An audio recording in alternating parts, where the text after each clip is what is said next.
সুন্নাত নয় শুধু দাওয়াতের মেহমান, সুন্নাত নয় শুধু খাওয়া শেষে মধুপান, আরো কিছু সুন্নাত আছে তুমি জানো কি? জানলেও জীবনে কখনো তা মানো কি? আলহামদুলিল্লাহ। চাঁপাইনবাবগঞ্জ জেলার সদর থানার অন্তর্গত 11 নম্বর ওয়ার্ড সেবা সংস্থা কর্তৃক আয়োজিত তাফসীরুল কোরআন মাহফিলের স্বনামধন্য সভাপতি বাংলাদেশ জামাত ইসলামী। এই নামটা বললে এখন কলিজা ভরে যায়, প্রাণ খুলে জবান ছেড়ে নামটা আমরা এতদিন বলতেও পারতাম না। বাংলাদেশ জামাত ইসলামী চাঁপাইনবাবগঞ্জ জেলা শাখার শ্রদ্ধাভাজন আমির মাওলানা আবু যর গফারি আতাল্লাহু উমরাহু ওয়া বারাকাল্লাহু ফি হায়াতি প্রধান অতিথি, বাংলাদেশ জামাত ইসলামী ঢাকা মহানগরী দক্ষিণ ও কেন্দ্রীয় নির্বাহী পরিষদের সদস্য, এই আসনের জন্য বাংলাদেশ জামাত ইসলামী থেকে মনোনীত নমিনি শ্রদ্ধাভাজন ব্যক্তিত্ব বিশিষ্ট রাজনীতিবিদ, সাবেক ছাত্র নেতা, বাংলাদেশ ইসলামী ছাত্র শিবিরের কেন্দ্রীয় সাবেক সভাপতি জনাব নুরুল ইসলাম বুলবুল আতাল্লাহু উমরাহু ওয়া বারাকাল্লাহু ফি হায়াতি। বিশেষ অতিথি সাবেক এমপি চাঁপাইনবাবগঞ্জ সদর 3 জনাব লতিফুর রহমান। এখানে আরেকজন আছেন সাবেক মেয়র চাঁপাইনবাবগঞ্জ পৌরসভা, আমার ভালোবাসার মানুষ, শ্রদ্ধাভাজন ব্যক্তিত্ব জনাব নজরুল ইসলাম। হায়াতে তাজ্জাবা সিহাতে কুল্লিয়া কামনা করছি, বলেন আমিন। আলোচনা করলেন মাওলানা হোসেন আহমেদ মাহফুজ চুয়াডাঙ্গা, মাওলানা আব্দুল মকিম জিহাদি, আপনাদের এই মসজিদের সম্মানিত খতিব, মঞ্চে বসা ওলামা ইকরাম, সামনে বসা মুসলমান ভাইরা, পর্দার আড়ালের সম্মানিতা মা এবং বোনেরা, প্রশাসনের ভাইরা, প্রান্তীয় চাঁপাইবাসী। আমার মনে হয় চাঁপাইনবাবগঞ্জে আসলে ওই শহীদের কথা মনে হয় যিনি কোরআনের জন্য জীবন দিয়েছিলেন। এই ভোলাহাট থানায় বাড়ি না, কোন থানায় যেন, গমস্তাপুর। কোরআনের জন্য যে জীবন দিয়েছিল একটা যুবক, শিবগঞ্জ, শেষ মোহাম্মদ, শহীদ শেষ মোহাম্মদ। আল্লাহ রাব্বুল আলামিন তাকে জান্নাতের সুউচ্চ মাকাম দান করে। দল মত নির্বিশেষে আজকের এই অনুষ্ঠান আমরা সাজিয়েছি। এটা শুধু বাংলাদেশ জামাত ইসলামীর না, মানুষ পদবাচ্চে আমরা যারা বিবেচিত তাদেরকে আমরা ডাক দিয়েছি আজকে। আমাদের পরিচয় আমরা 3টা দেই। 1 নম্বরে আমরা মানুষ। 1 নম্বরে কি? কাররামনা বানি আদম। আল্লাহ তাআলা বলেন পৃথিবীতে সবচেয়ে বেশি সম্মান দিয়েছি বনি আদম সন্তানকে। সেই হিসাবে আমরা দাবি করতে পারি কি বলেন তো? মানুষ। আরো জোরে বলেন কি? 2 নম্বরে আরেকটা উপরের পরিচয় আছে, এটা সবাই দিতে পারে না, যারা দায়িত্ব পালন করে তারা দিতে পারে, তার নাম খলিফা। কি বললাম? ইন্নী জাইলুন ফিল আরদি খলিফা, অবশ্যই আমি জমিনে খলিফা পাঠাতে চাই। এই গল্প করেন মানে, এদিকে তাকান। এখানে কথা বুঝবে না, বাইরে চার দোকানে যে গেবত করবে।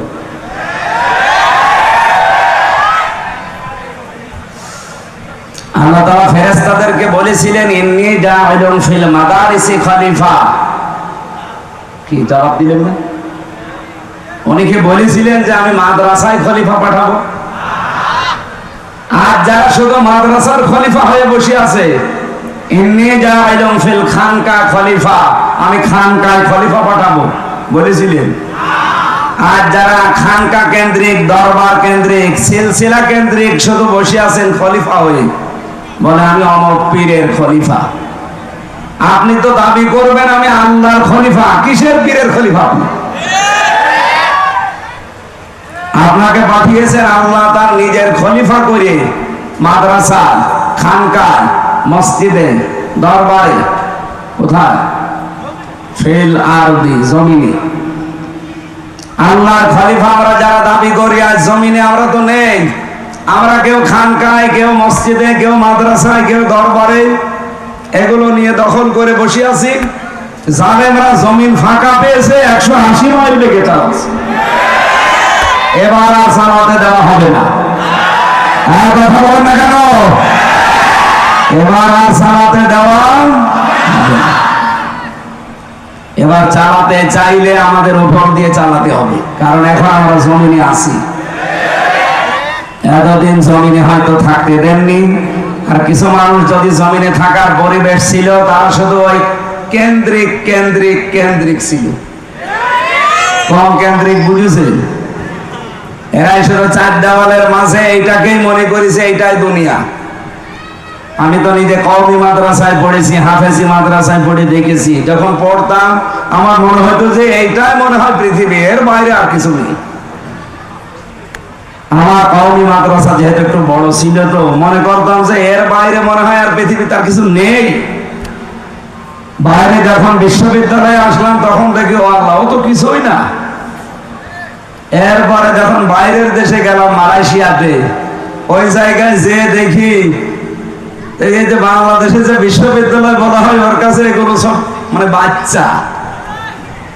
আমি যেখানে পড়েছি কুষ্টিয়া ইসলামিক বিশ্ববিদ্যালয়, মালয়েশিয়া ইসলামিক বিশ্ববিদ্যালয়, ওটা ইন্টারন্যাশনাল। ওইটার কাছে এটা বাচ্চাও না, ওটার কমপক্ষে 15 ভাগের 1 ভাগও হবে না। এত ছোট জায়গায়, অথচ এখানে পড়ার পরে মনে হতো ওরে বাবা কি জায়গায় আসলাম।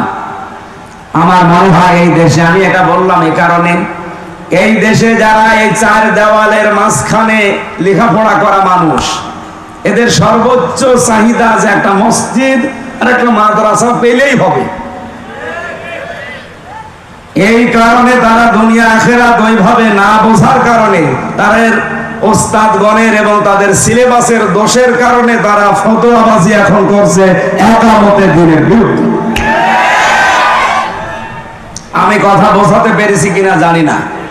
আপনি দেখেন এত বড় বড় দাড়ি নিয়ে নিজেরা তো দিন কায়েম করার চেষ্টা করেই না, আরো যারা করার পর্যায়ে চলে এসেছে তাদের এখন বিরুদ্ধে এই 54 বছর আগের ফতোয়া আরম্ভ করেছে। বিভিন্ন দরবার থেকে এখন ফতোয়া আসতেছে যে বাংলাদেশে একামতের দিন যারা কায়েম করতে চায়, এই 80 বছরে তাদের অর্জন কি? তাদের অর্জন নাকি কিছুই নেই। আপনি কিছু দেখতে পান না। আমি নিজে ইনস্টিটিউটে বলেন যে আমি কোনো রাজনীতি করি না, আপনার এই কথা বলা যায় কি করি? বিশ্বনবী মুহাম্মদ রাসূলুল্লাহ নবুয়ত পাওয়ার পর থেকে ইন্তেকাল, এই 23 বছরের 1 সেকেন্ডও আপনি বাদ দিতে পারবেন না। কথা বলেন না কেন? নবীজি এই বিশাল জীবনে রাজনীতি না করলে উনি রাষ্ট্রপ্রধান হলেন কি করে? আর আপনি গা বাঁচানোর জন্য বলেন যে আমি কিন্তু কোনো দল করি না, রাজনীতি করি না। পিটিয়ে সোজা করা দরকার শয়তান। বলে জামাত ইসলামী বাংলাদেশের কোন অবদানে 80 বছরে আমরা দেখি না। আপনি কি দেখবেন? এই 80 বছরে তারা যা করেছে, আপনাকে এরকম 50টা 80 বছর দিলেও কিচ্ছু পারবেন না দরবার নিয়ে। আপনি তো আছেন আপনার শুধু ব্যবসা নিয়ে। 20,000 মুরিদ থাকলে প্রতি মাসে মাসে 1 টাকা করে দিলে 20,000 টাকা। কথা বলেন না কেন? আল্লামা সাইদি রহমতুল্লাহ আলাইহি উনি যে মাঝে মাঝে ভণ্ড বীরদেরকে মুখোশ খুলে দিতেন, এমনি না। কারণ দেখেন যার 20,000 মুরিদ আছে সারা বাংলাদেশ মিলে, ওর আর কিছু করা লাগবে? ও মরণ পর্যন্ত শুধু বসে খেয়ে চলে যাবে। অথচ ওরে দরবারের খলিফা করে আল্লাহ পাঠায়নি, মসজিদে মাদ্রাসার জন্য না, ওরে আল্লাহ পাঠিয়েছিলেন জমিনে। আজ আমরা জমিনে থাকতে চাই না, এই জন্যই তো জালেমদের এত গাত্রদাহ শুরু হয়েছে। আমির হামজা এতদিন জমিনে ছিল না, ছিল বিভিন্ন জায়গা। একটা কথা আমার পক্ষে বিপক্ষে কেউ বলে না, নিশ্চুপ ছিল। কিন্তু যখন জামাত ইসলামী বাংলাদেশ আমাকে নমিনি বানিয়েছে কুষ্টিয়া সদরের জন্য, এই যে রাম আর বামপাড়া, বিশেষ করে জালেম যারা এখন নতুন যুক্ত হয়েছে, তাদের সাথে মুনাফিকেরা কোথাকার সেই 12 সাল 13 সালের ভিডিও কাটছাট করে আগে নেই পরে নেই, এখানে প্রসাব করিবেন না করিলে 50 টাকা জরিমানা, এরকম সাজিয়ে মানুষের সামনে এখন বিভ্রান্ত চলাচ্ছে। আমি 1.5 ঘন্টা 2 ঘন্টা কথা বলি, পুরাটা শোনেন তো একটা ভুল বের করতে পারেন কিনা? হ্যাঁ, স্লিপ অফ টাং কিছু হতে পারে, এটা আমার ইচ্ছাকৃত না, অনিচ্ছাকৃত ভুল মার্জনীয়। আমি ইচ্ছা করে যদি কিছু বলে থাকি সেইটা আপনি সঙ্গে সঙ্গে আসেন। যতগুলো তথ্য পর্যন্ত বলেছি ইচ্ছা করে একটাও ভুল বের করতে পারিনি, শুধু কাটছাট করা ছাড়া। অনিচ্ছাকৃত ভুল ওটাকে আমি নিজে ইচ্ছা করে করি, মুখ দিয়ে বের হয়ে যায় মানুষ হিসাবে, সেটার জন্য আমি সরি বলি এবং সংশোধন হওয়ার জন্য আমি চেষ্টা চালাই। এরপরও যারা পেছনে লেগে থাকে, আমি নাই ক্ষমা চাই, আল্লাহ আমারে আশা করি ক্ষমা করে দেবে। আপনি গীবত করে কি করলেন বলেন? আপনি গীবত করে কি করলেন? আপনার নিজের নেকিগুলো তো নষ্ট হয়ে গেল, কিছু আমল আখলাক যা ছিল সব আমার আমল নামায় চলে আসে। ইমাম আবু হানিফা রাহমাতুল্লাহ আলাইহি, আমি একটা ঘটনা পড়ছিলাম ওনার জীবনে, আর একটা পড়েছিলাম হাসান বসরি রাহমাতুল্লাহ আলাইহি। উনি একজনের কাছে একটা মুরিদ বা শাগরেদ দিয়ে একটা মিষ্টি পাঠিয়েছেন। লোকটা বলছে, কিসের মিষ্টি? আপনি ওনার নামে কালকে বদনাম করছিলেন, গীবত করছিলেন। আর গীবত বা বদনাম করলে কি হয় আপনি কি জানেন? আপনার জীবনের নেকিগুলো সব তার আমল নামায় চলে গেছে, আর তার গোনা যা ছিল সব আপনার আমল নামায়। আপনি এত বড় উপকার করলেন, আপনার মিষ্টি না খাইয়ে পারা যায়? আমার তো মনে হচ্ছে এই 12 সাল থেকে শুরু করে 25 সাল 3 বছর না জেলে ছিলাম, বাকি সময়গুলোতে যারা পেছনে লেগে আছেন, আপনাদের বাড়ি বাড়ি আমার মিষ্টি পাঠানো দরকার। আমি তো ভুলের জন্য ক্ষমা চেয়ে মাপ চেয়ে যেভাবেই হোক আমি মাপ আল্লাহর কাছে পাবো বলে আশা করি। কিন্তু আপনি কি করছেন বলেন? আপনি কি করছেন? আপনি নিজাম মজুমদারের বিরুদ্ধে কথা বলেন না, ডক্টর জাফর ইকবালের বিরুদ্ধে কথা বলেন না, শেখ হাসিনার বিরুদ্ধে আপনি কথা বলেন না, আপনি কথা বলেন আমির হামজা, মৌলানা মিজানুর রহমান আজহারি, তারেক মনোয়ারের বিরুদ্ধে না? এই সমস্ত মানুষগুলোর অবদান আপনি অস্বীকার করেন। আপনি কি করেছেন ইসলামের জন্য? আপনি জমিনে কয়দিন ছিলেন বলেন তো? আমার মাজা ভেঙে দিয়েছে শুধুমাত্র নবীজির আদর্শ মানার কারণে, ইসলাম মানার কারণে। আপনি কয়দিন এই কষ্ট সহ্য করেছেন বলুন? আমার মাজায় দড়ি টাঙিয়ে 11 ঘন্টা টাঙিয়ে রেখেছিল জালেমরা, 11 ঘন্টা। আমি ইশারায় নামাজ পড়েছি, প্রসাব পায়খানার জন্য মাত্র 2 বার 2 মিনিট করে ছুটি দিয়েছিল। বলেন তো, মাথা নিচের দিকে পা উপরের দিকে 11 ঘন্টা এভাবে থাকা, আপনি কয়দিন থেকেছেন? আমার মাথা চুল থেকে পায়ের তালু পর্যন্ত 1 ইঞ্চি জায়গা বাকি নেই যেখানে ওরা টর্চার করে না। আর আপনি ফতোয়াবাজি করেন দরবারে বসে বসে না? আপনার পেট আর জহব্বা ছাড়া কি আছে কি? কিছু কিছু পীর এই দেশে আছে না, যারা জামাত ইসলামের অবদানকে দেখতে পায় না, এদের দেখবেন শুধু পেট আর জহব্বা, এই দুইটা বাদ দেবেন কিচ্ছু পাবে না। এত বড় বড় পেট হয়, মহিলারা দেখে লজ্জা পায়। কি গো, সন্তান হয় আমাদের আর পেট হয় কি ভরি, আখেরি ভরি। আমার মনে হয় এখানে নজরুল ভাই, ঠিক আছে আপনি বসেন বসেন বসেন। আমি দ্বিতীয় পরিচয় বলছিলাম, আমরা আল্লাহর কি খলিফা। কি বলেন তো? এবার কি খেলাফতের দায়িত্ব পালন করা যাবে? আমার আজকের আলোচনার বিষয় এই খেলাফতের শর্ত কি কি, এগুলো যদি পূরণ করতে পারি, এই শর্তের উপরে টিকে থাকতে পারলে আল্লাহ তার ওয়াদা এবার ঠিক পালন করবে ইনশাআল্লাহ। 3 নম্বরে আমাদের আরেকটা পরিচয় আছে, সর্বোচ্চ পরিচয়। কি বলেন তো? আমরা আল্লাহর গোলাম। এটা অনেকেই বলতে চায় না, বলে আমি অমুক পীরের গোলাম। ওর কোন জায়গায় মারবেন বলেন তো?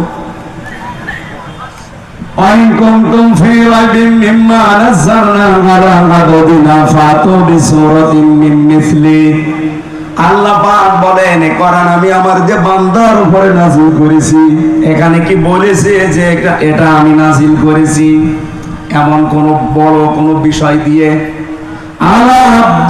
আমার বান্দার উপরে কোরআন শরীফ পড়ে আমি পেয়েছি আল্লাহর কাছে সবচাইতে প্রিয় নাম আব্দুল বা আব্দুল্লাহ। নবীজিকে আল্লাহ এই নামটা ধরে পুরা কোরআনে বহু জায়গায় ডাক দিয়েছেন।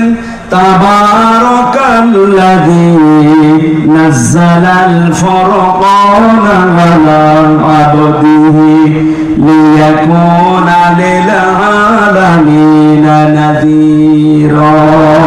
বলেন আল্লাহু আকবার। আপনাকে মানুষ হওয়া সহজ, খলিফার দায়িত্ব পালন করা সহজ, কিন্তু আব্দুল বা গোলাম হওয়া তো সহজ না। গোলাম হতে হলে শুধুমাত্র এই গর্দানটা আল্লাহ ছাড়া কারো কাছে আপনি নত করবেন না, এই সিদ্ধান্ত নিয়ে দুনিয়ায় টিকে থাকা লাগবে। এটা টিকে থাকার জন্য আমাদের জাতির পিতা যিনি হযরত ইব্রাহিম নবী আলাইহিস সালাম আমাদের নাম দিয়েছেন, তিনি মুসলিম। মুসলিম মানে আত্মসমর্পণকারী। আমরা যার সামনে আত্মসমর্পণ করি না, আমরা যদি আত্মসমর্পণ করি, মাথা নত করি, আমরা গোলামি করি কার? এখানে গোলাম শব্দটা অনেক দামি শব্দ। আল্লাহ নবীকে এই নামে ডাক দিয়েছেন, গোলাম বলে, আমার গোলাম, আমার বান্দা। সুতরাং আমাদের তিনটা পরিচয়ের ভেতরে আমরা মানুষ হিসাবে, যেহেতু অন্য ধর্মের মানুষ এখানে থাকতে পারেন, আপনাদেরকে আমরা ওয়েলকাম জানাচ্ছি। এটা শুধুমাত্র মুসলমানদের জন্য অনুষ্ঠান না, তাফসীরুল কোরআন মাহফিল যেই লিখেছেন সেটা মানুষ হিসাবে যারা পদ পাচ্ছে বিবেচিত সবার জন্য।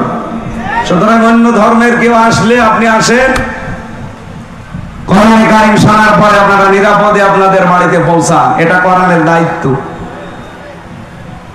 وإن أحد من المشركين استجارك فأجره حتى يسمع كلام الله ثم أبلغه مأمنا। আল্লাহ পাক বলেন, হে নবী, মুশরিকদের কোন দল যদি আপনার কাছে এই বলে আশ্রয় চায় যে আমি কোরআন শুনতে চাই, আজকে চাঁপাইনবাবগঞ্জের এই 20-25-30 কিলোর ভেতরে যদি কোনো মুশরিক থাকেন, কোনো ইহুদি থাকেন, কোনো খ্রিস্টান থাকেন, কোনো বৌদ্ধ থাকেন, অন্য কোন জাতির লোক যদি বাস করেন, আপনাদেরকে আহ্বান জানাচ্ছি, কারণ আপনার জন্য এরা মাইকিং করেছে। কি কথা বলেন? এখানে প্রচার সবার জন্যই হয়েছে। আসেন, আল্লাহর কোরআন শোনানো হবে। নিরাপদে শোনার পরে আল্লাহ পাক বলেন, হে নবী, এদেরকে আপনি বাড়ি পর্যন্ত নিরাপদে যেতে পারে সেই ব্যবস্থাও করে দেবেন। আর বাংলাদেশে এখন সেই ব্যবস্থা অলরেডি আছে। আপনি আসেন, শোনার পরে আপনি নিরাপদে যান। যেহেতু মানুষ হিসাবে আমরা দলমত নির্বিশেষে, জাতি, বর্ণ, ধর্ম সবাই এসেছি, কিন্তু আমি খলিফার দায়িত্ব বুঝিয়ে দেওয়ার জন্য আজকের তেলাওয়াতকৃত আয়াত সূরা নূর 55 নম্বর আয়াত পড়েছি। লক্ষ লক্ষ হাদিস থেকে মাত্র একটা হাদিসের টুকরা পড়েছি। এর পরের অংশে আরো কিছু কথা আছে, আমি হাদিসটার হালকা ব্যাখ্যা করার পরে তাফসিরে চলে যেতে চাই। عن ابي هريره رضي الله تعالى عنه قال قال النبي صلى الله عليه وسلم। না, এইভাবে তো ক্লাস করা যাবে না। আসলে দাঁড়িয়েছেন কেন? বসুন। মাঝখান থেকে এখানে ওঠা উঠি করে। আসলে বসুন। কেউ উঠবেন না, ঘন্টা খানেক সময় নিচ্ছে, কেউ উঠবেন না। বসেন বসেন।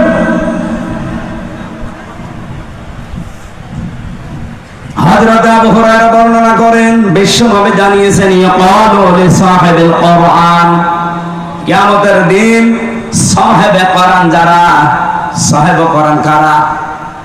এই যে যারা কোরআনে কারিমের সাথে সম্পৃক্ত হওয়ার জন্য বসে আছেন, আপনারা সাহেবে কোরআন, কোরআন শোনার জন্য, জানার জন্য, বোঝার জন্য যারা চেষ্টা চালাচ্ছেন। এত দামি হয়ে গেছে আজকে আমরা কোরআনের কারণে। এই যে কোরআন শরীফ এই টেবিলের উপরে আছে, আমার মনে হয় চরম পর্যায়ের বেয়াদব ছাড়া কেউ এই টেবিলে এখন আর পাও দেবে না। দেবে? কয়েকদিন আগে পাগল নামে একটা ছেলে নর্থ সাউথ বিশ্ববিদ্যালয় কোরআনের উপরে পা দিয়েছে। আমরা ধিক্কার জানাচ্ছি, সে যেই হোক, যদি অন্য ধর্মের, এখন তাকে চালানো চেষ্টা চালাচ্ছে, সে নাকি মাথা খারাপ, পাগল।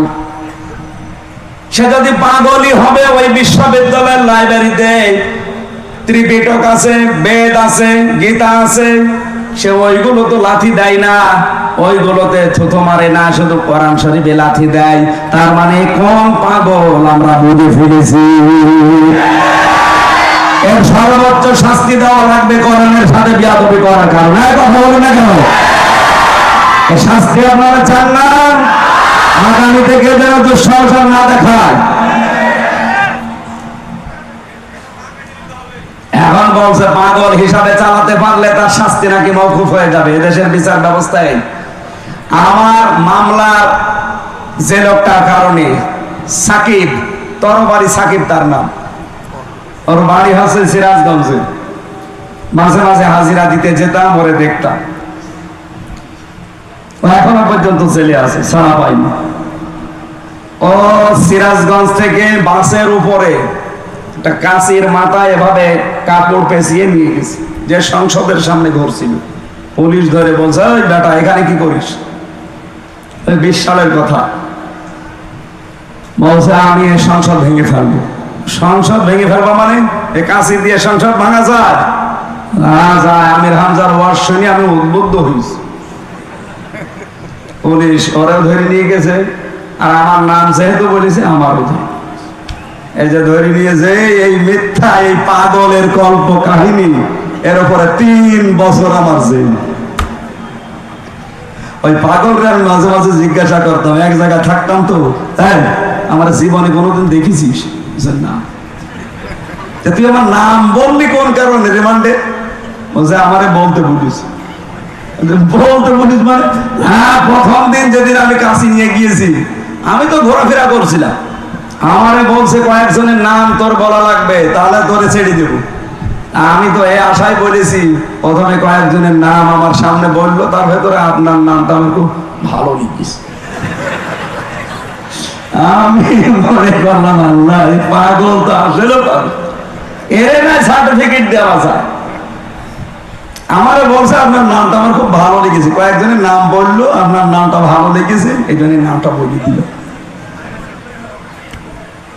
এইরকম পাগল হলে না ডাক্তারি সার্টিফিকেট তৈরি করা যায়। কিন্তু যে পাগল বিশ্ববিদ্যালয়ে পড়ে, তার সামনে ত্রিপিটক আছে, বেদ আছে, গীতা আছে, ধর্মীয় গ্রন্থ তো আরো আছে, একটাও লাঠিও দেয় না, থুতুও দেয় না, শুধু কোরআন শরীফে লাঠি দেয়। তার মানে এটা এখন পাগল বলে সাব্যস্ত করে চালানো আর যাবে না। এটা আসলে জাতে মাতা, তাহলে ঠিক আছে। এরা আপনি রিমান্ডে উল্টো করে ঝোলান, দেখেন ঠিক সব বলে দেবে পেছনে কারা কারা আছে। কোনো উদ্দেশ্য নিয়ে কাজ করেছে। সাম্প্রদায়িক দাঙ্গা তৈরি করার জন্য দাদা বাবুরা বহু চেষ্টা চালিয়েছে। 14 মাসে একটাও সফল হতে পারে না। আর এবারের যে পূজা, ওরা তো ব্যর্থ হয়ে গেছে। বহু চেষ্টা চালিয়েছিল এই পূজা এবার একটা ঝামেলা তৈরি করতে, কিন্তু ইসলামপন্থী মানুষেরা এই দেশে এমন একটা শান্ত পরিবেশ তৈরি করে দিয়েছে। বিশেষ করে আমিরে জামাত ডক্টর শফিকুর রহমান, তার এক কথায় এই দেশের হাজার লক্ষ মানুষেরা সব নিস্তব্ধ হয়ে গেছে। তিনি জানিয়েছিলেন এই দেশের মসজিদ যদি পাহারা দেওয়া না লাগে, মন্দিরও পাহারা দেওয়া লাগবে না। এই কথা বলেন, বলে নাই? লক্ষ লক্ষ মসজিদ এই দেশে পাহারা দেওয়া লাগে না, রাত দিন পড়ে থাকে। মন্দির পাহারা দেওয়া লাগবে কোন কারণে? তার কথায় উদ্বুদ্ধ হয়ে দল, মত, জাতি, বর্ণ, ধর্ম নির্বিশেষে সবাই মনে হচ্ছে পাহারাটা হয়ে গেছে। এবার দাদাদের সব চক্রান্ত ব্যর্থ হয়ে গেছে। হিন্দুদের কাছে আমি জিজ্ঞাসা করেছি, আমার কুষ্টিয়াতে আমার আসনে বহু হিন্দু আছে। সেদিন 100 হিন্দু এসে বলছে এবারের ভোট সব দাঁড়িপাল্লা। অথচ জীবনে ওরা আমার শুধু টেলিভিশনে দেখেছে, মোবাইলে সরাসরি দেখি নাই। ওই দিনই আমার দেখি।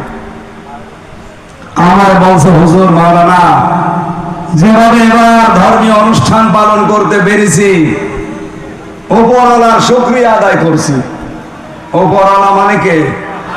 আমরা যদিও আল্লাহ বলে, তো আল্লাহ বলে না, বলে উপরওয়ালা। আমার সামনে তো আর দেবতা, এই মূর্তি, এগুলোর নাম বলতে পারছে না, বলছে উপরওয়ালা।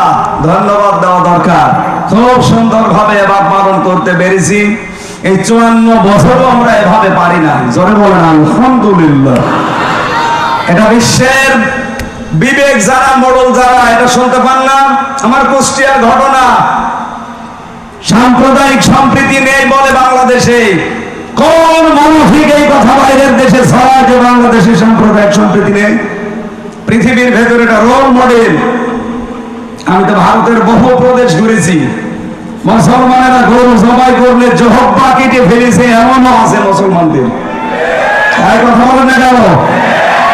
বাংলাদেশে আপনি তাকান, অন্য ধর্মের যারা আছে, আমরা যেহেতু নবীর হাদিস 100% বিশ্বাস করি, এই সংখ্যালঘু যা আমরা বলি না, তারা নিজেরাই বলে আমরা সংখ্যালঘু।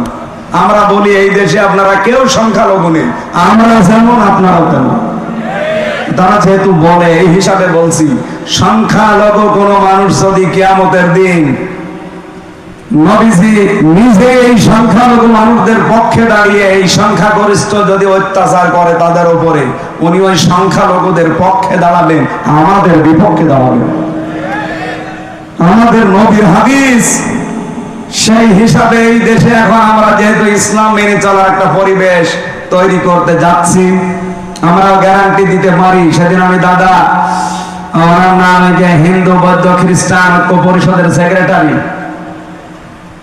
রাজবাড়িতে বাড়ি, সারা বাংলাদেশের মহাসচিব, কি জানো না, গোবিন্দ চন্দ্র পরামানিক, নাম শোনেননি? ওনার সাথে দেখা হয়েছিল। বলছে এই দেশে যদি এবার ইসলাম ক্ষমতায় আসে, উনি নাম ধরেই বললো আমার সামনে, বলছে জামাত ইসলামী যদি আসে, এই দেশে যত ধর্মের লোক আছে সবচেয়ে বেশি নিরাপদে থাকতে পারবে। বিশ্বের মোড়লরা গোবিন্দ চন্দ্র পরামানিকের কথা একটু শোনেন, সে একজন হিন্দু মানুষ। এখানে যারা ধর্মীয় গ্রন্থের উপরে আঘাত দিলেন, আমরা অন্য কোনো কারণে না, আমরা চাই তার বিচার হোক, কারণ কোরআনে কারিম আমাদের কলিজার চাইতেও দামি।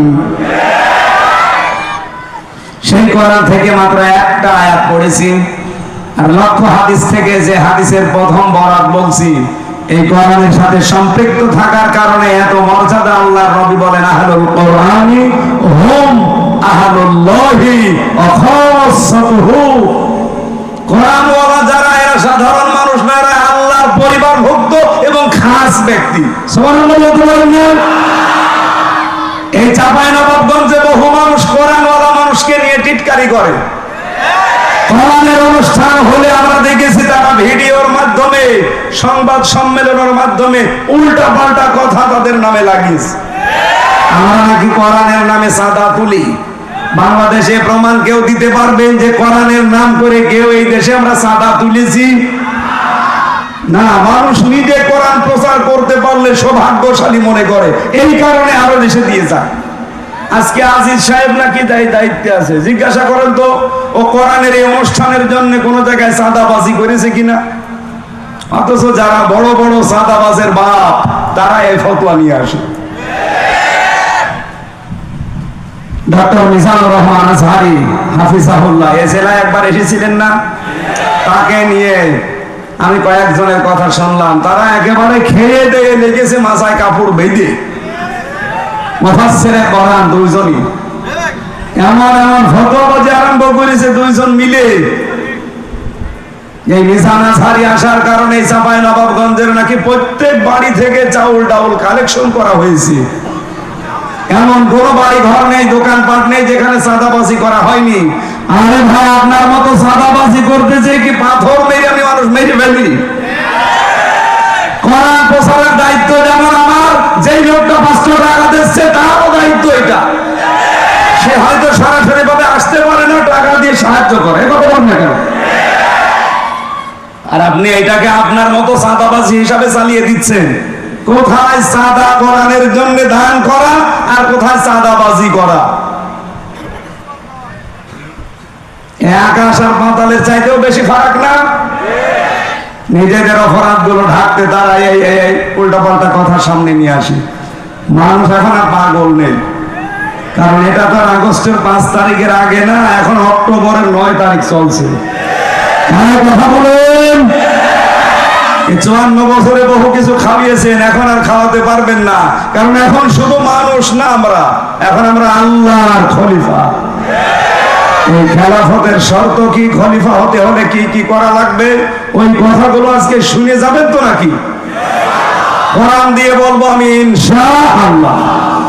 কিয়ামতের দিনে সাহেবে কোরআন যারা, নবীজি বলেন আল্লাহ নিজে বলবেন ইকরা পড়ো, আর তাকি উপরে ওঠো, অরাত্তিল কিভাবে পড়বা, তারতিলের সাথে পড়ো, কামা কুনতা তুরাত্তিলু ফিদ দুনিয়া, যেভাবে দুনিয়ায় পড়তে।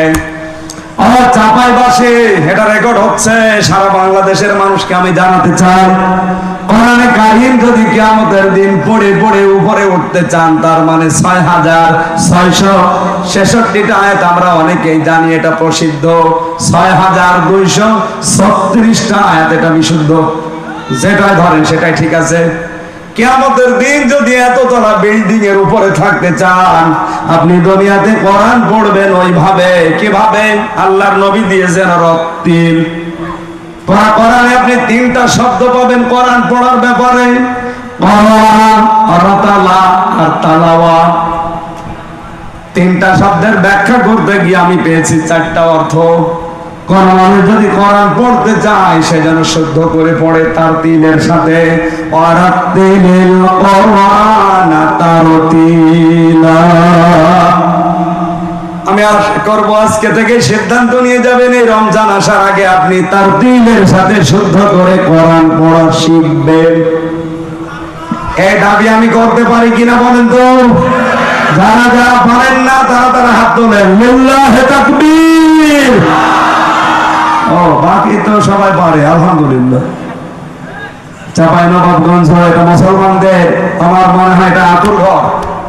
বাংলাদেশে আমরা যে সমস্ত জেলাকে মুসলমানদের ঘর বাড়ি বলে মনে করি, তার ভেতরে সাতক্ষীরা, চাঁপাইনবাবগঞ্জ, চট্টগ্রাম।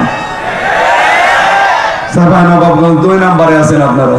অত্যাচার, জুলুম, নির্যাতন সহ্য করেছেন সাতক্ষীরার পরে আপনারা। ইতিহাস হয়ে থাকবে ইনশাআল্লাহ। তাহলে এই দাবি আপনারা আশা করছি রমজান আসার আগে পূরণ করবেন। 2 নম্বরে কোরআনে কারীম শুধু পড়লে হবে না, তারতিলের সাথে পড়ার 4টা যে শর্ত বলছে, এটা আমি বানিয়ে বলছি না, ইবনে মাসউদ থেকে বর্ণিত। নবীজি জানিয়েছেন কোরআনে কারীমকে কেউ যদি হক আদায় করে পড়তে চায়, আল্লাযীনা আতাইনাহুমুল কিতাবা ইয়াতলুনাহু হাক্কা তিলাওয়াতি। সূরা বাকারা 221 নম্বর আয়াতের প্রথম অংশে আছে, আমি এই কোরআন যাদেরকে দিয়েছি তারা এর হক আদায় করে তেলাওয়াত করে। উলাইকা ইউমিনুনা বিহি, এরা আমার কোরআনে বিশ্বাসী।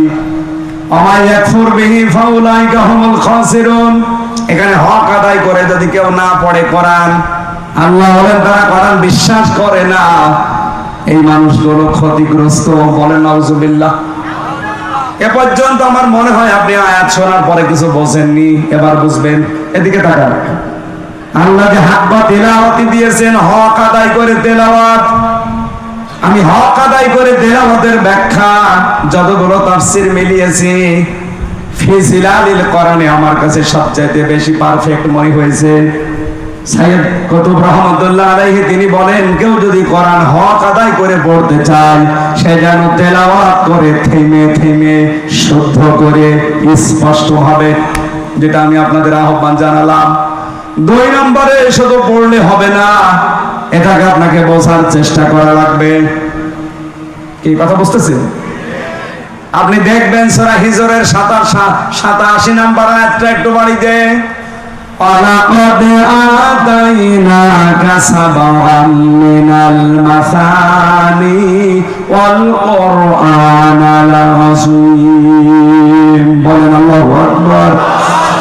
আল্লাহ বলেন অবশ্যই আমি হে নবী আপনার কাছে 7টা আয়াত বিশিষ্ট একটা কোরআন দিয়েছি। এটা পূর্ণ পাঠ করা লাগে। এই যে বারবার আপনাকে কোরআন পাঠ করা আগে কেন জানেন? এই মহান কোরআনকে, এই 7 আয়াত বিশিষ্ট সূরাকে আমরা সূরা ফাতিহা বলে ডাকি। কেন বারবার এটা পড়া লাগে? দিন রাত 24 ঘন্টায় শুধু ফরজ নামাজও কেউ যদি পড়ে 17 রাকাত, কয় রাকাত?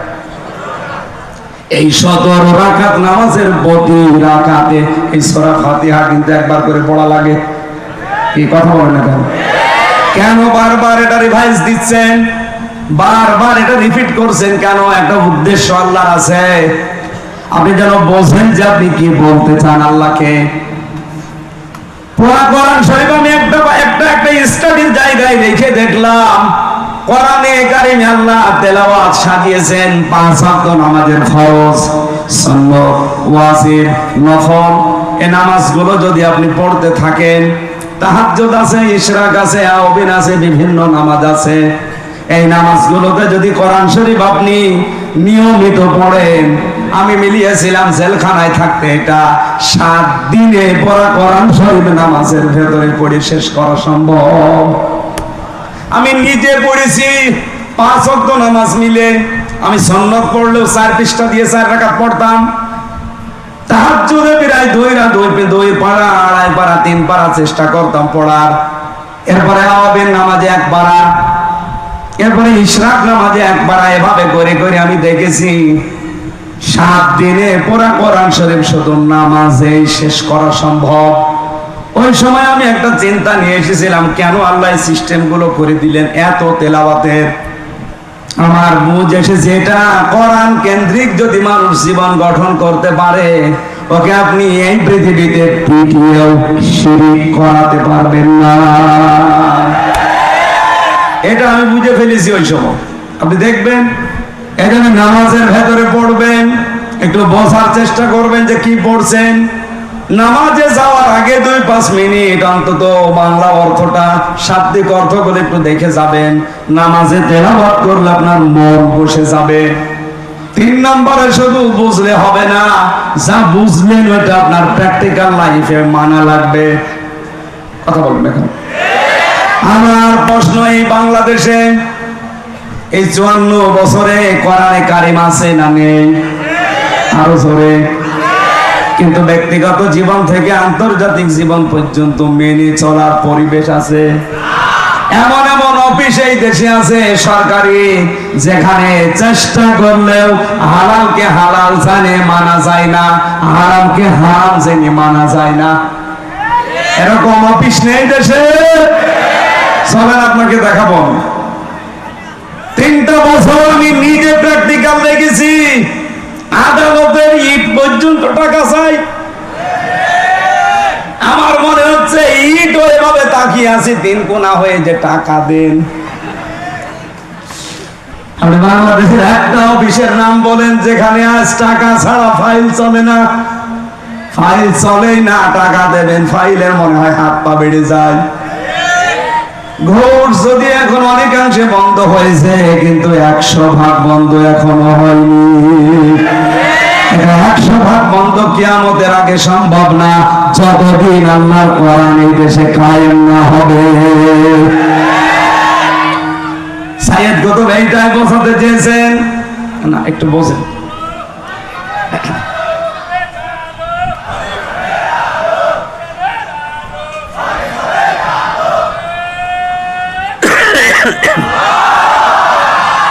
তাকবীরই যদি দেবেন, আপনার মতো মরা মানুষ তাকবীর দেওয়ার দরকার আছে? তাকবীর দেওয়ার দরকার ছিল একটা যুবক মানুষের, বুড়ো মানুষ। হ্যাঁ, একটা যুবক মানুষ, ওটা তো শিবিরে ছেলে পেলে নেই। ওই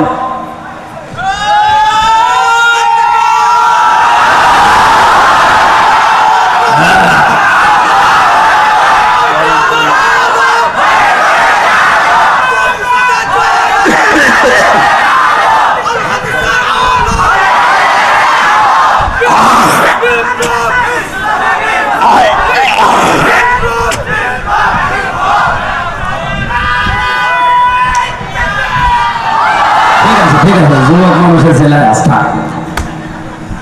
তাহলে 3 নম্বর শর্ত বলছিলাম আপনাকে, এটা মানতে হবে। আর মানার জন্য আমরা এবার চেষ্টা চালাচ্ছি পরিবেশ তৈরি করার। কথা বলছেন না কেন?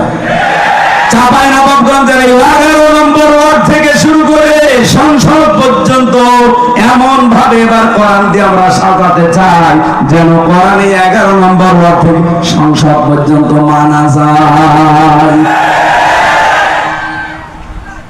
ডিস্টার্ব হয়ে যাবে, তাড়াতাড়ি করুন।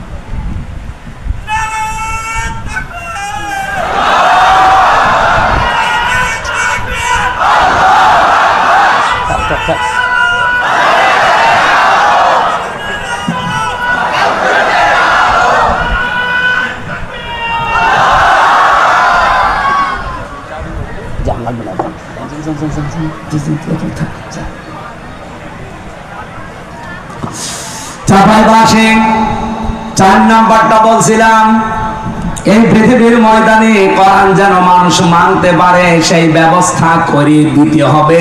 এই 4টা বিষয় যারা মেনে চলে তারা কোরআন হক আদায় করে পড়ে, আল্লাহর ভাষায় এরাই মাত্র কোরআনে বিশ্বাসী। এবার আপনি নিজের সাথে একটা মিলান, বাংলাদেশে কোরআনে বিশ্বাসী মানুষ কেমন পাবেন? আজ কত মানুষ কোরআনের রেফারেন্স দেয় সংসদে দাঁড়িয়ে, অথচ 4টার একটা মানে না।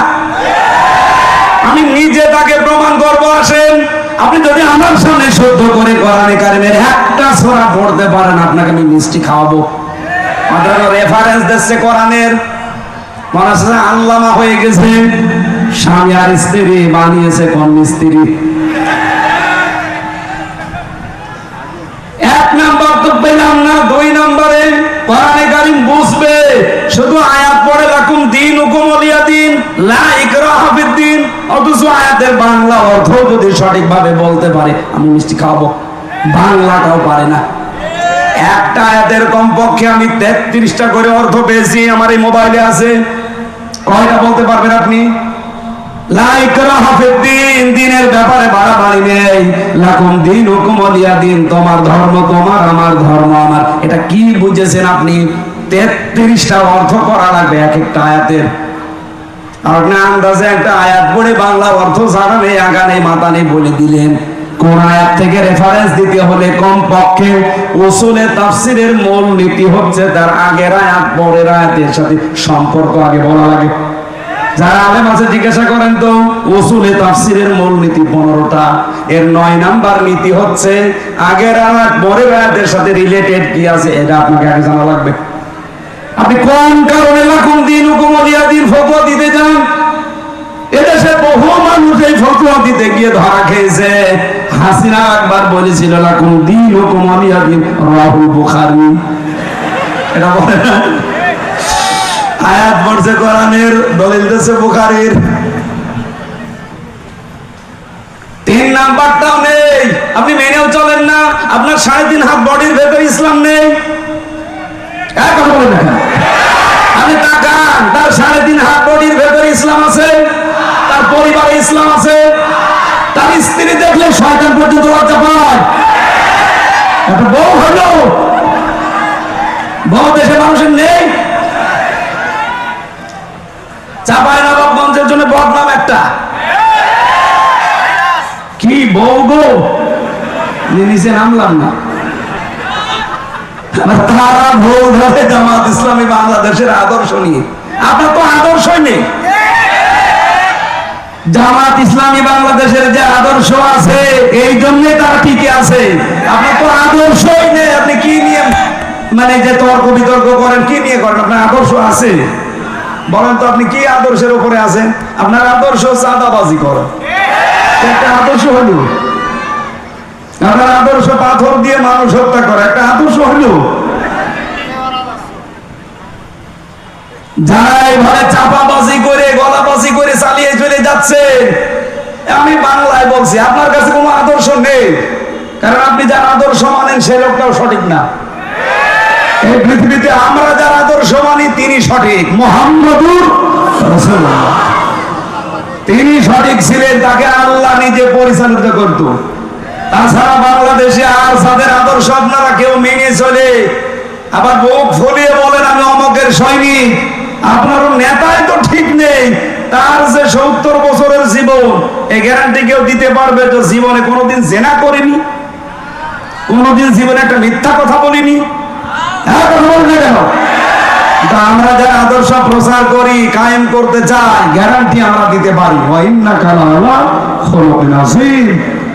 এমন মহান চরিত্র আল্লাহ তাকে দিয়েছে, কিয়ামত পর্যন্ত কোন কিনারা করে পাবেন না যে কি আদর্শ তার ভেতরে আল্লাহ দিয়েছে।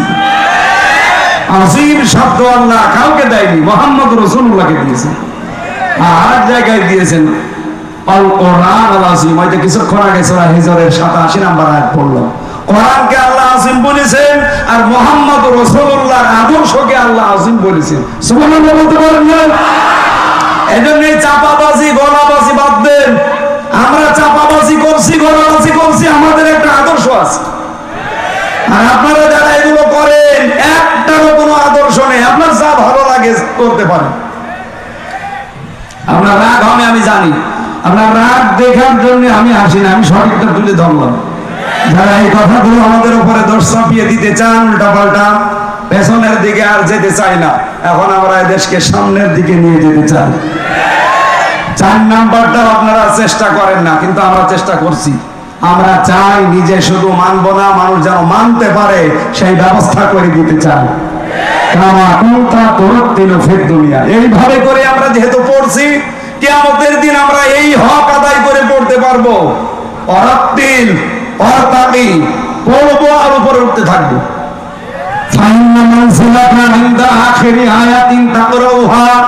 নবীজি বলেন পড়তে পড়তে যেখানে পড়া শেষ হয়ে যাবে ওই জায়গায় আল্লাহ তোমার স্থান দেবে। জোরে বলুন সুবহানাল্লাহ।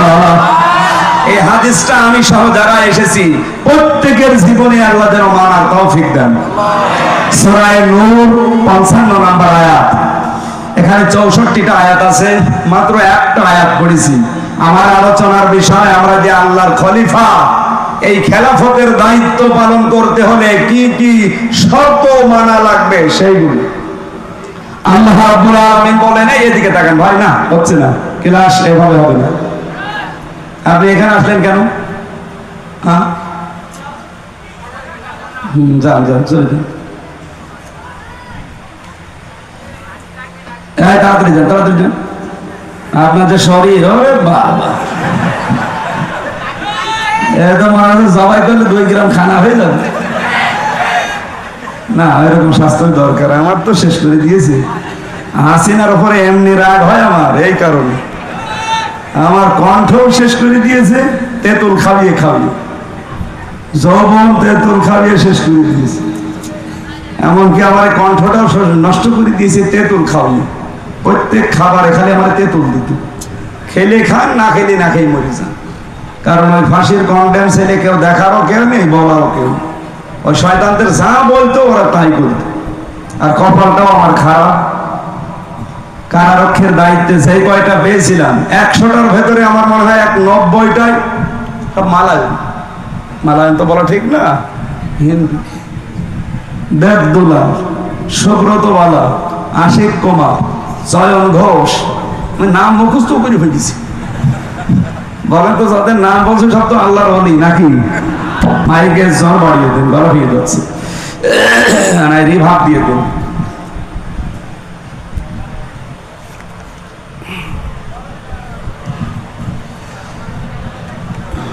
সূরার নাম কি মনে আছে নাকি দেখি তো? কোরআনের 55টা নাম আছে, তার ভেতরে 5 নাম্বার নাম পেয়েছি আমি, নূর। কোরআনের নাম কি? এই নূর একটা সূরার নাম। আল্লাহ রাব্বুল আলামিন ইরশাদ করেছেন, ওয়া'আদাল্লাহুল্লাযীনা আমানু মিনকুম ওয়া আমিলুস সালিহাত। তোমাদের ভেতরে যারা ঈমান আনে এবং আমলে সালেহ করে, এই 2টা কন্ডিশন যারা মেনে চলতে পারে, আল্লাহ তাদের সাথে ওয়াদা করছেন। আমার প্রশ্ন হচ্ছে, আল্লাহ পাক এখানে ওয়াদা দিয়েছেন, ওয়াদা করছে না করেছে? এটা মাঝি অতীতের শব্দ। আল্লাহ ওয়াদা করে ফেলেছেন। আমার প্রশ্ন, বলেন তো আল্লাহর ওয়াদা যখন থেকে তিনি করলেন ওই দিন থেকে আজকের দিন পর্যন্ত মিথ্যা হয়েছে? আরো জোরে বলেন, মিথ্যা হয়নি। তার প্রমাণ কি? আল্লাহ পাক বলেন, কামাস্তাখলাফাল্লাযীনা মিন ক্বাবলিহিম লা ইস্তাখলিফান্নাহুম ফিল আরদ লামে তাকিদনা সাকিলা। অবশ্যই আমি আল্লাহ তাদেরকে জমিনের খেলাফতি, শাসন ক্ষমতা, জমিনের কর্তৃত্ব, নেতৃত্ব দান করব, যেমন তাদের পূর্বপুরুষদেরকে আমি আল্লাহ দিয়েছিলাম। আল্লাহর ওয়াদা যে সত্য, এর প্রমাণ এটাই।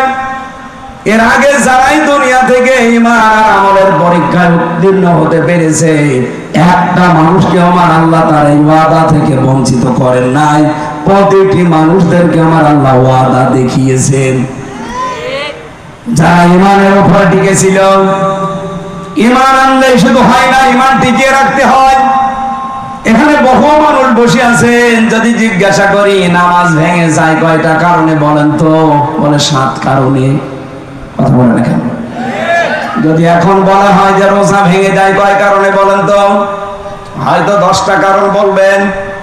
কোন মানুষকে যদি জিজ্ঞাসা করি এখানে যারা একটু জাননেওয়ালা যে হজ ভেঙে যায় কয় কারণে, যদি ওর লেখাপড়া করা থাকে বলতে পারবে যে হজ এই কয় কারণে ভেঙে যায়।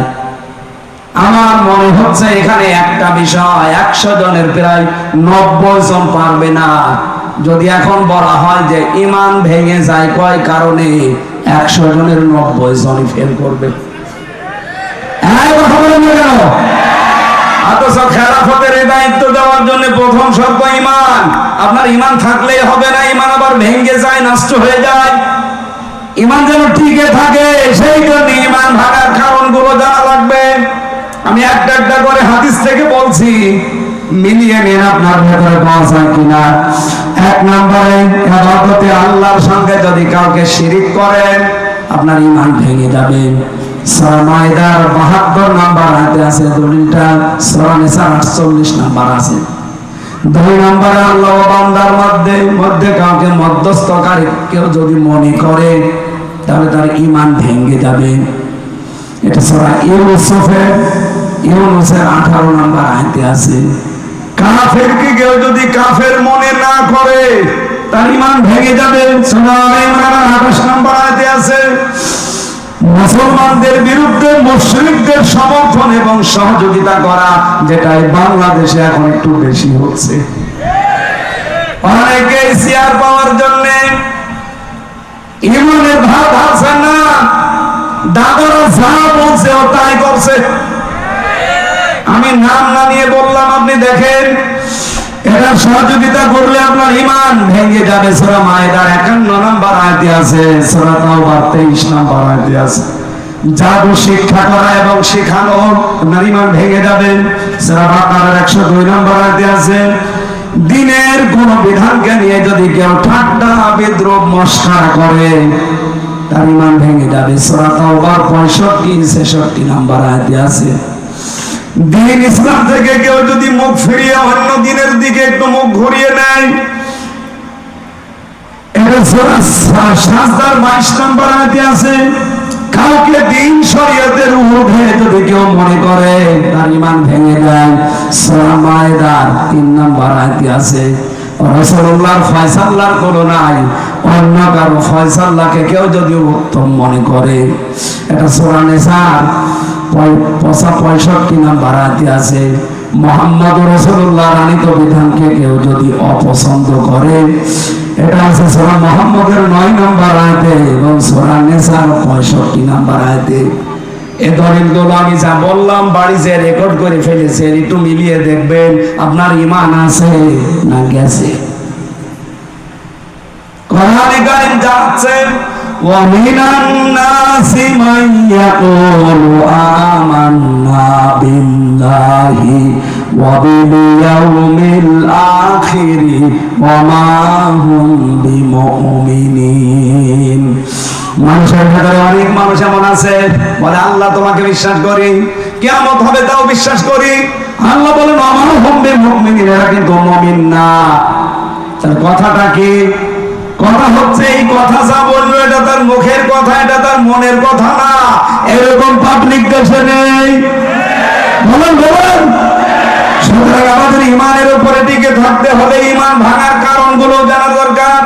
আশা করছি 10টা আপনি মুখস্থ করে নেবেন বাড়িতে। আমি আয়াত নাম্বারগুলো বলে দিয়েছি, কারণও 10টা বলেছি। রেকর্ড যদি করে থাকেন মিলিয়ে মিলিয়ে দেখবেন আপনার ঈমান আছে না চলে গেছে। একটা বই লিখেছিলাম এই বিষয় নিয়ে, ঈমান আনার পদ্ধতি, মুসলমান কখন কাফের হয়ে যায়। 120 পৃষ্ঠা লিখেছিলাম। এটা মনে হয় গাড়িতে এখন আর নেই। তাহসিব সেন্টার রাজশাহী থেকে এটা পাবলিশ করে। যদি এটা কোনো জায়গায় পান দেখবেন আপনার ঈমান আমার মনে হয় এখন আর থাকার মতো না। কারণ কর্মকাণ্ড এবং যে কাজ কর্মার বিশ্বাস আমরা দেখাচ্ছি এটা ঈমান থাকার মতো না। 2 নম্বরে ওয়ামিলুস সালিহাত, তারা ভালো ভালো কাজ করবে। এইবার আমার প্রশ্ন, এদিকে তাকান। যতগুলো ডিকশনারি আমি পড়েছি দেখেছি, এখানে আলেম যারা আছে কেউ কি বলতে পারবেন যে সালেহ মানে শুধুমাত্র নেক সৎ? এখন আধুনিক ব্যাখ্যাগুলো বের হচ্ছে, আপনি দেখেন সালেহ মানে যোগ্য। সালেহ মানে কি? যোগ্য। যারা ঈমান আনার পরে যারা যোগ্য হবে, যারা নিজেদেরকে যোগ্যতা সম্পন্ন করে গড়ে তুলবেন তাকওয়ার ভিত্তিতে, এই মানুষগুলোর সাথে আমার আল্লাহর ওয়াদা হচ্ছে জমিনের শাসন ক্ষমতা আল্লাহ তাদেরকে দেবে। আয়াতটা পড়ার পরে আমি মিলিয়েছি বাংলাদেশ জামাত ইসলামীতে এই মানুষগুলো এখন তৈরি হয়ে গেছে। আপনি রাগ করলো, এটা সঠিক কথা। আপনি দেখেন ইউনিয়ন থেকে 11 নম্বর ওয়ার্ড কাউন্সিল থেকে শুরু করেন সংসদ পর্যন্ত, এমনকি আন্তর্জাতিক লেভেল পর্যন্ত চালাতে যত যোগ্যতা সম্পন্ন সব এবং সততা সম্পন্ন মানুষ দরকার, সব সেক্টরে জামাত ইসলামীর আছে। এখানে আমেরিকার মতো খ্রিস্টান রাষ্ট্র তারা আজ বলতে বাধ্য হচ্ছে যে বাংলাদেশ জামাত ইসলামীকে এই দেশে আমরা 5 কারণে ক্ষমতায় দেখতে চাই। 5টা কারণে। তার 1 নাম্বার কারণ, তারা যত মানুষ দায়িত্বে আছে সবগুলো তারা সৎ, ভদ্র এবং যোগ্য। 3টা কথা তারা লিখেছে, সৎ, ভদ্র এবং যোগ্য। তাদের সাথে কথা বলা যায়।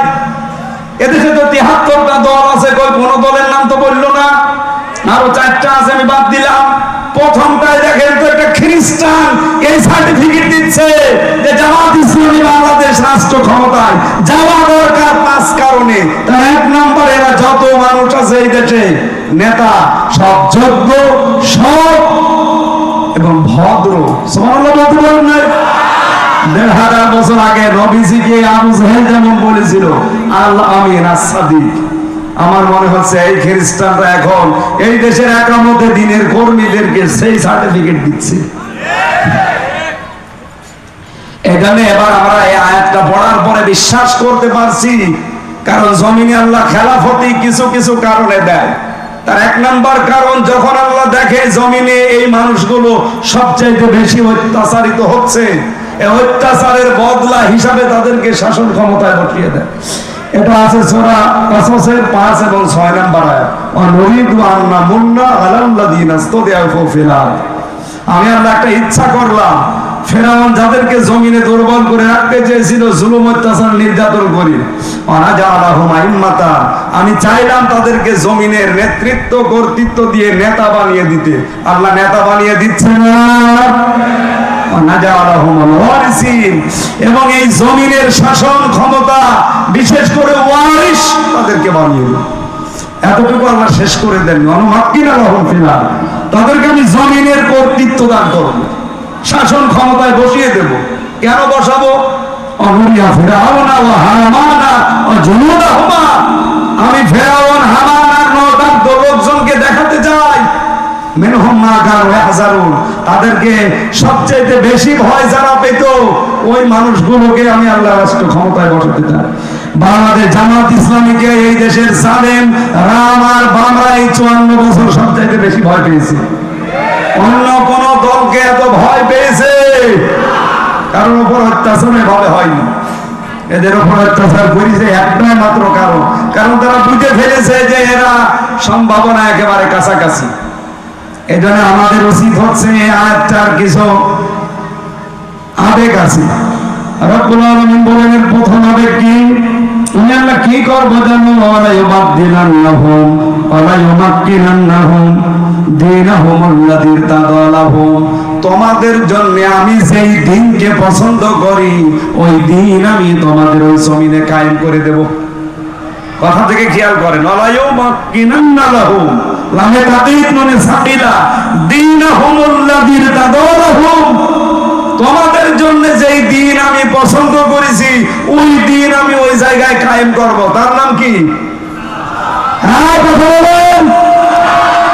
আমি 100% বিশ্বাস করি এই হিসাবে বাংলাদেশে আর ইসলাম কায়েম হবে, হয় আপনাকে নিয়ে না আপনাকে বাদ দিয়ে। আপনি যদি আসতে চান চলে আসেন, আপনাকে নিয়েই কায়েম হবে। আর যদি কপাল পোড়া থাকেন আপনি থাকেন, আপনাকে বাদ দিয়ে ইসলাম কায়েম হবে ইনশাআল্লাহ। আল্লাহ পাক বলেন দ্বিতীয় নম্বরে কি করবো, ওয়ালা ইউবাদদিলান্নাহুম মিন বাদি খাউফিহিম আমনা, আমি পাল্টিয়ে দেব, পরিবর্তন করে দেব তাদের ভয়ের সংস্কৃতিকে নিরাপত্তা দিয়ে। কি ভয় ছিল বলেন তো আগস্টের 5 তারিখের আগে? আমির হামজা আসবে এই কথা শুনলে 14টা ব্যারিকেড পড়ে যেত। কেন? আমি চাঁপাইনবাবগঞ্জের পৌরসভার ভেতরে ঢুকে এরপরে আবার কুষ্টিয়া চলে গেছি, আসতে দেয়নি। আগস্টের 5 তারিখের মাস খানিক আগে আমি আসতে চাইছিলাম, আমি আর শাহেদ জামাল উদ্দিন ভাই ওনারে আসতে দিয়েছে, আমারে বলছে ও আসলে 144 ধারা জারি। এতগুলো মানুষের সামনে কোরআনের কথা বলবো এরকম একটা পরিবেশ ছিল। সব আল্লাহ পাল্টিয়ে ভয়ের সংস্কৃতি দূর করে আজ নিরাপত্তা দিয়ে দিয়েছে। যে পুলিশ এতদিন ধরার জন্য পেছনে পেছনে দৌড় দিত, এখন তারা পেছনে পেছনে পাহারা দেওয়ার জন্য দৌড় দেয়। কুষ্টিয়ায় এসপি ডিসি ওসি তো বাদই দিলাম, এসপি ডিসি সহ মিটিং করার সময় যে এসপি ডিসি আগস্টের 5 তারিখের আগে আমির হামজা জেলে আছে কথা শুনলে মোনাজাত করতেছে ভালো, অথচ এখন তারা মিটিং করলে আমার নিয়ে উদ্বোধন করায়। কিছুদিন আগে কুষ্টিয়ার মডেল থানা উদ্বোধন হয়েছে, ডিআইজি এসেছিল খুলনা রেঞ্জের, আমাকে দাওয়াত দিয়ে কথা বলার সুযোগ দিয়ে মেহমান করে নিয়ে গেছে।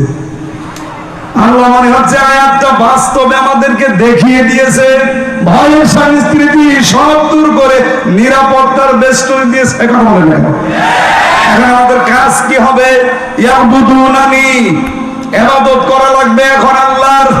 লা ইউশরিকুনা বিহি শাইআ, আল্লাহর ইবাদতের সাথে কাউকে শরীক করা যাবে না।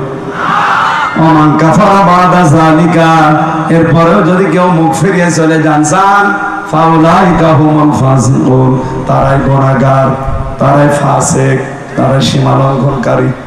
আল্লাহ আমাদেরকে এই আয়াতের যে কন্ডিশন গুলো শুনলাম, ইবাদত করা লাগবে আল্লাহর, শিরিক করা যাবে না, এই শর্তগুলো মেনে ঈমান আর আমলের উপরে প্রতিষ্ঠিত থেকে খেলাফতের দায়িত্ব এবার যেন আমাদের দান করেন, বলেন আমিন।